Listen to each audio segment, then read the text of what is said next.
Pois bem, bom dia a todos. É com grande satisfação que damos início a mais um painel tributário preparado pela equipe técnica da CCA Bernardon. Eu me chamo Reginaldo da Silva dos Santos, vou tratar da legislação federal. Na sequência, o colega Luiz Antônio irá tratar da legislação estadual e, por último, o colega André irá tratar da legislação previdenciária. Tocante à legislação federal, o primeiro assunto que a gente traz para apresentar aos senhores diz respeito à publicação da Lei número 14.902, de 28 de junho de 2024, que instituiu o Programa de Mobilidade Verde e Inovação para o setor automobilístico e também alterou a tributação das importações simplificadas, né? As cotas de importação simplificada. Com relação ao programa Mover, né? Esta lei ela institui incentivos, né? Através de crédito financeiro para aquelas empresas que estão atuando na parte de pesquisa e desenvolvimento, né? De produtos com o objetivo de reduzir a emissão do gás carbono na atmosfera. Então, todas essas empresas que estão dentro desse programa, fazendo pesquisas voltadas para a baixa emissão de carbono, vão ter, a partir dessa lei, incentivos de crédito financeiro que será considerado para abater da contribuição social ou restituição. Então, a primeira parte. A segunda parte dessa lei, né, que trata da importação simplificada, né, onde tem aquelas importações com valor de baixo valor, até $50, né? Então, que antes era isento de imposto, agora passa a ser tributada em 20%. Então, todas as importações simplificadas de até $50 são tributadas em 20%. E as importações de superior a $50 até $3.000, elas serão tributadas em 60%, e aí abatendo o valor de $20. Então, com relação a essa lei, traz um benefício para as indústrias do setor automotivo significativo, né? E, por outro lado, uma tributação nas importações simplificadas, que era uma gritaria do setor da indústria, né?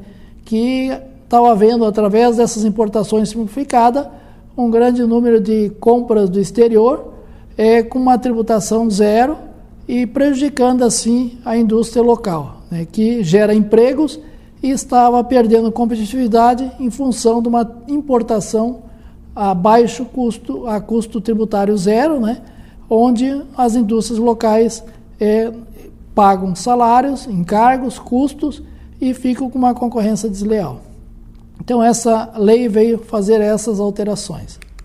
Depois nós temos aí, em termos da legislação federal também, né, a edição da portaria da PGFN, a Procuradoria-Geral da Fazenda Nacional, a portaria número 1032 de 2024, que instituiu o Programa Emergencial de Regularização Fiscal de Apoio ao Rio Grande do Sul, que na verdade é uma modalidade de transação que tem por objetivo, né, possibilitar aquelas empresas e pessoas físicas que são devedores da Procuradoria-Geral da Fazenda Nacional e que foram atingidos pelas enchentes, né, de renegociarem as suas dívidas, né, fazerem transações com descontos que podem chegar de até 100% do valor dos juros e das multas, né, limitado, é lógico, a 65% da dívida total.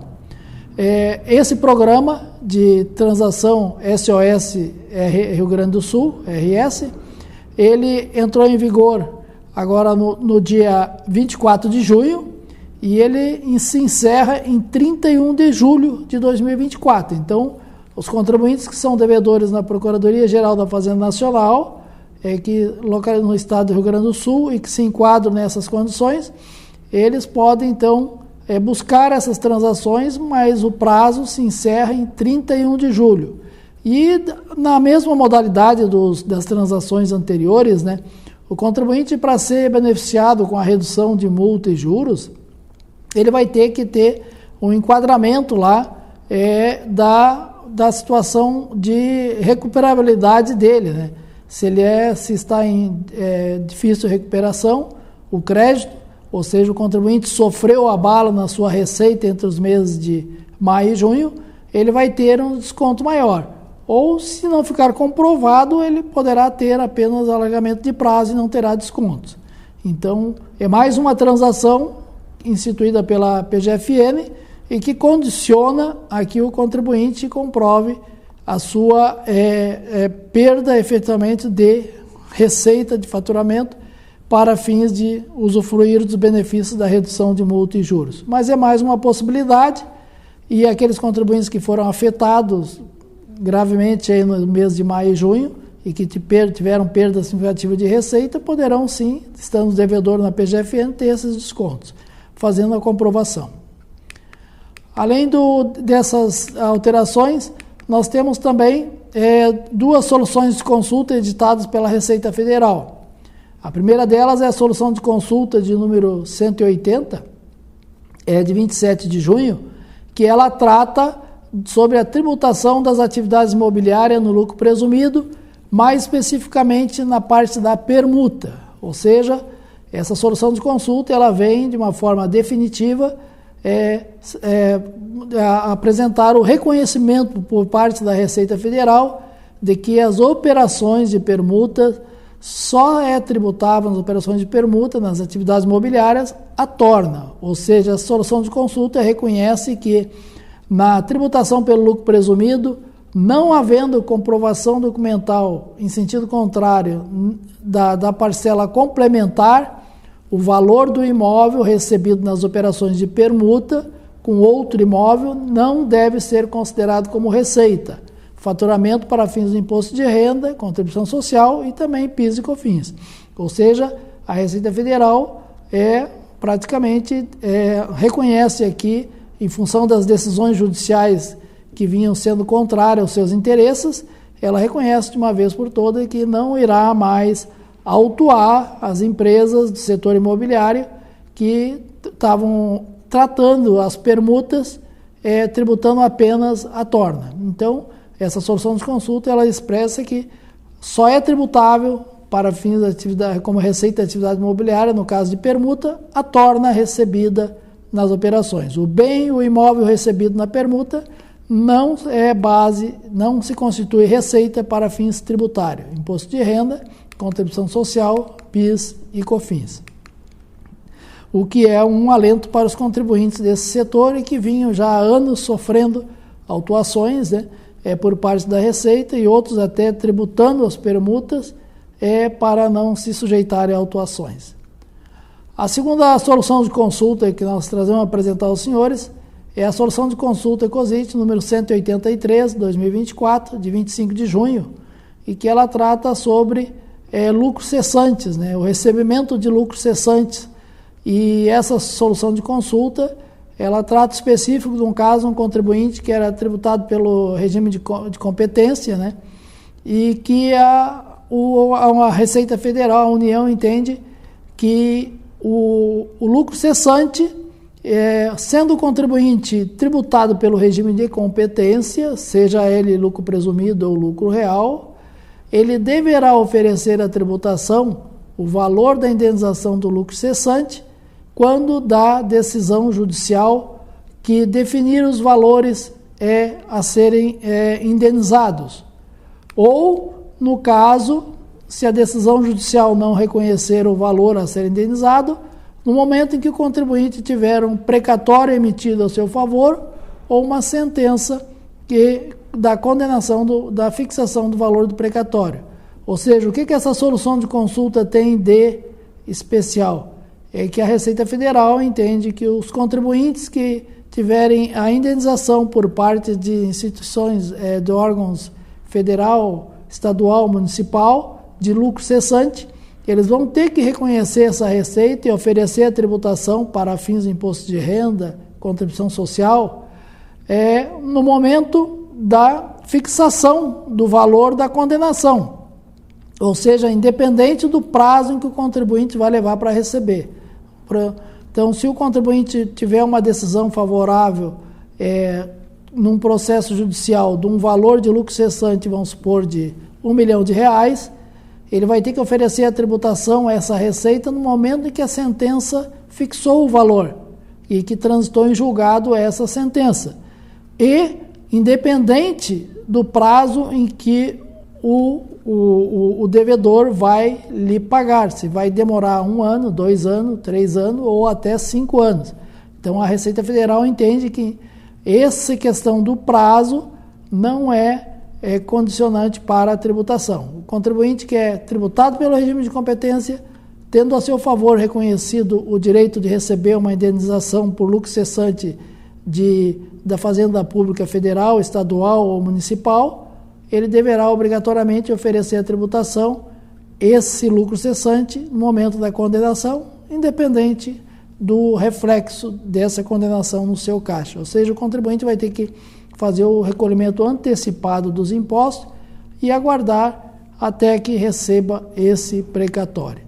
Então, é algo meio assim inovador, porque sendo lucro cessante por condenação de fazenda pública, federal, estadual, municipal, a rigor era para seguir a regra do regime de caixa. Então, todos os contribuintes têm a opção de tributar as suas receitas, né, para imposto de renda, contribuição social, PIS e COFINS. Tem diversas situações onde ele pode tributar pelo regime de caixa. E aqui a Receita Federal entende que nesse caso de lucro cessante não se enquadra em nenhuma situação.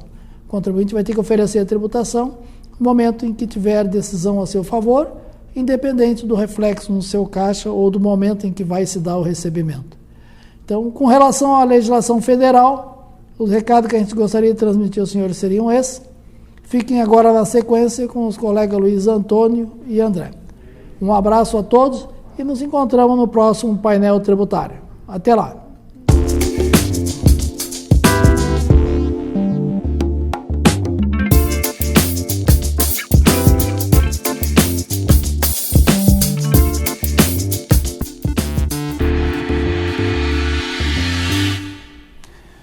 Bom dia a todos. Neste módulo do painel tributário da CCA Bernardon, vamos tratar de algumas notícias e alterações na legislação do IPI e do ICMS do Estado do Rio Grande do Sul, assim como na normativa 45/98, divulgadas na semana passada. Inicialmente, vamos comentar a adequação da tabela do Imposto sobre Produtos Industrializados, a TIP, às alterações promovidas na nomenclatura comum do Mercosul, a NCM, com efeitos a partir de 1º de julho de 2024. O ato declaratório executivo da Receita Federal número 5 de 2024 é que promoveu essa adequação com a internalização da resolução GSEX número 561, sendo que não houve alterações de alíquotas do IPI.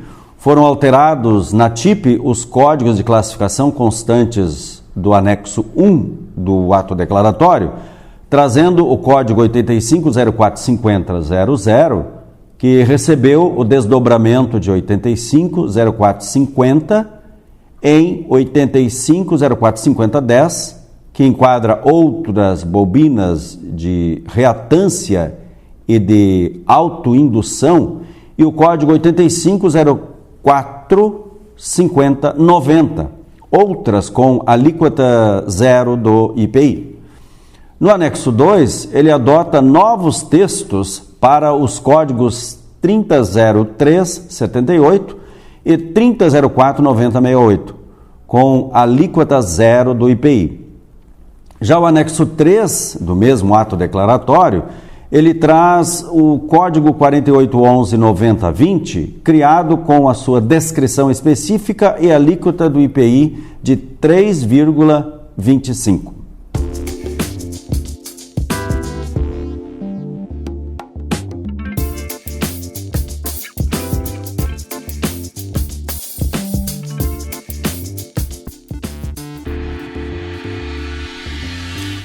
Agora, tratando das notícias e alterações da legislação do ICMS do Estado do Rio Grande do Sul, informamos que o governo estadual divulgou novas medidas propostas para beneficiar empresas afetadas pelas enchentes ocorridas no Estado do Rio Grande do Sul nos meses de abril e maio de 2024.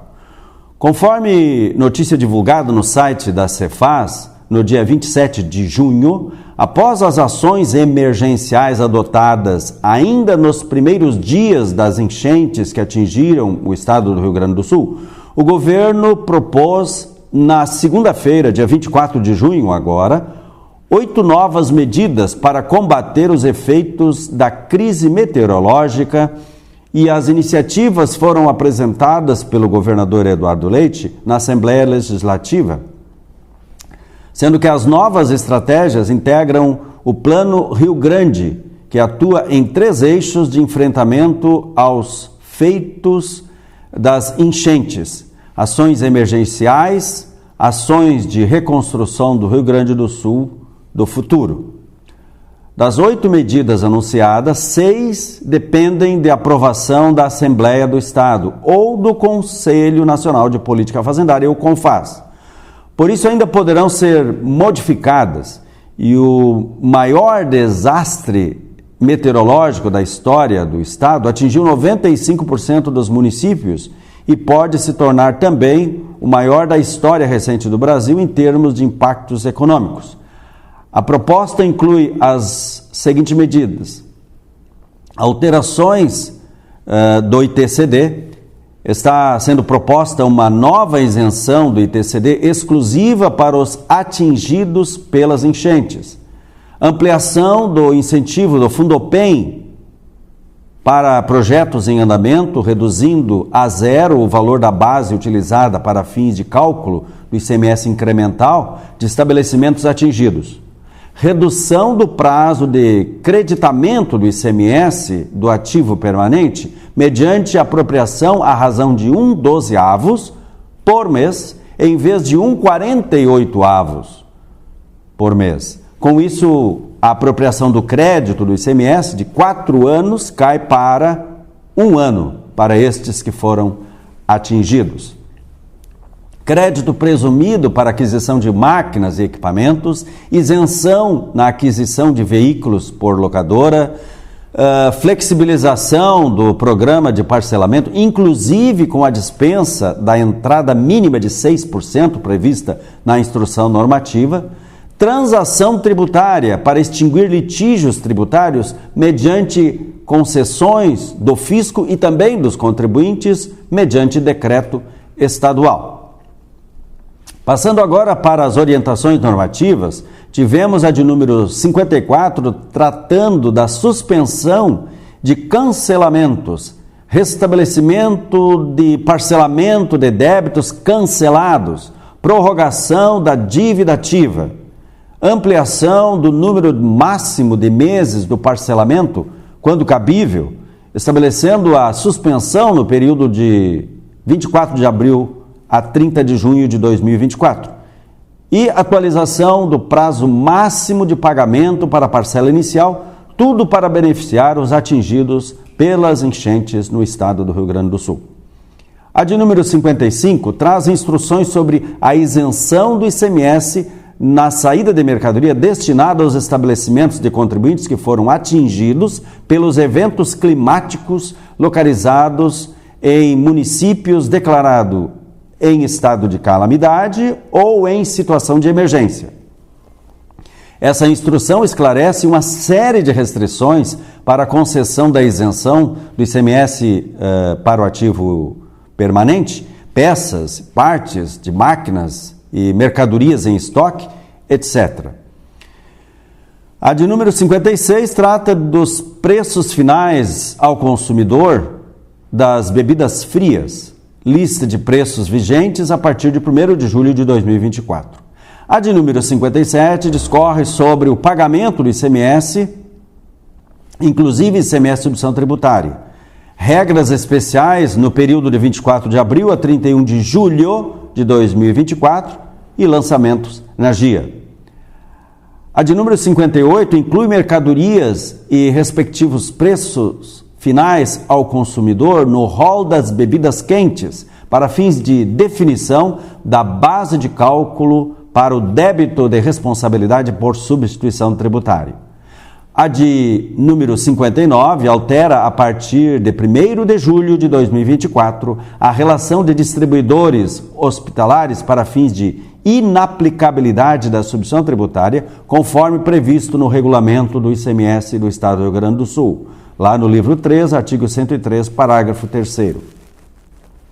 E a de número 60 prorroga para 1º de agosto de 2024 a vigência dos sistemas especiais de pagamento do imposto, cujo prazo de validade se encerre entre 24 de abril de 2024 e 31 de julho de 2024. A vigência dos regimes especiais concedidos pela Receita Estadual, cuja validade do ato declaratório se encerre entre 24 de abril e 31 de julho também. A validade das certidões de situação fiscal, cujo encerramento do prazo de validade recaia nos dias compreendidos também entre 24 de abril e 31 de julho. Bom, eram essas as informações da área fiscal quanto às notícias e alterações da legislação do IPI e também do ICMS do Estado do Rio Grande do Sul, que gostaríamos de transmitir aos senhores. A seguir, o colega André irá comentar as alterações na área previdenciária.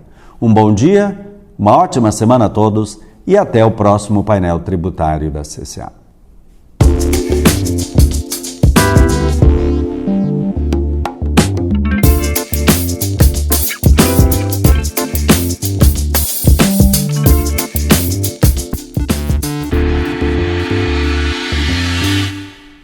Bom dia a todos. Informamos que na semana passada foi aprovado o novo layout do E-Social da versão S1.3. Importante destacar que essa versão S1.3 finaliza os ajustes necessários para a substituição da DIRF. Também foi publicado a versão do Manual de Orientação do E-Social da versão S1.3. Além do pacote com a nova versão do layout, foi publicada no portal do E-Social a versão revisada da Nota Técnica número 4 de 2024. O conjunto de layout da versão S1.3 e da Nota Técnica número 4 já estão publicados na área de documentação técnica do portal do E-Social. Também destacamos que, em decorrência dos eventos climáticos que levaram ao reconhecimento do estado de calamidade pública e da situação de emergência no estado do Rio Grande do Sul, foram definidos novos prazos no âmbito do Ministério da Previdência Social, do Instituto Nacional de Seguro Social e do Conselho de Recursos da Previdência Social.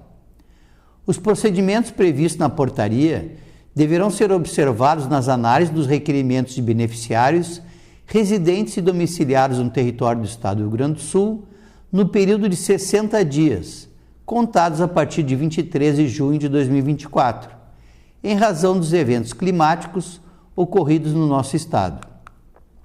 Assim, foram suspensos por 60 dias a partir de 23 de junho a análise dos requerimentos administrativos para cumprimento de exigências, requerimento de revisão, apresentação de documentos, interposição de defesa e cobrança administrativa dos benefícios e serviços operacionalizados pelo INSS, para apresentação de documentação complementar à perícia médica federal e para interposição de recurso e embargos de declaração, contrarrazões, cumprimento de diligências, apresentação de documentação complementar e solicitação de sustentação oral previsto no regimento interno do Conselho de Recursos da Previdência Social. Desde que requerida, a suspensão se aplica a procuradores e representantes legais residentes e domiciliados no Estado do Rio Grande do Sul, habilitados previamente ao início dos eventos climáticos. A suspensão de 60 dias também se aplica aos estabelecimentos empresariais localizados no Estado do Rio Grande do Sul, para requerer ao INSS a não aplicação do nexo técnico epidemiológico para a interposição de recursos em segunda instância nos julgamentos de contestações em primeira instância ao fator acidentário de prevenção FAP. Durante os 60 dias, os pagamentos dos benefícios não serão suspensos ou cessados em razão da não apresentação dos seguintes documentos: comprovante de andamento do processo judicial de tutela, curatela, para prorrogação do recebimento por administrador provisório, atestado de cárcere e atestado de vacinação e comprovante semestral de frequência escolar. Por fim, gostaríamos de informar que, através da solução de consulta COSID número 170, a Receita Federal esclareceu que a DCTF Web, sem movimento, relativa ao mês de início de sua obrigatoriedade, deve ser entregue quando a interrupção temporária na ocorrência de fatos geradores houver iniciado em período de apuração anterior. Encerrando o painel tributário da CCA Bernardon de hoje, desejo a todos uma ótima semana.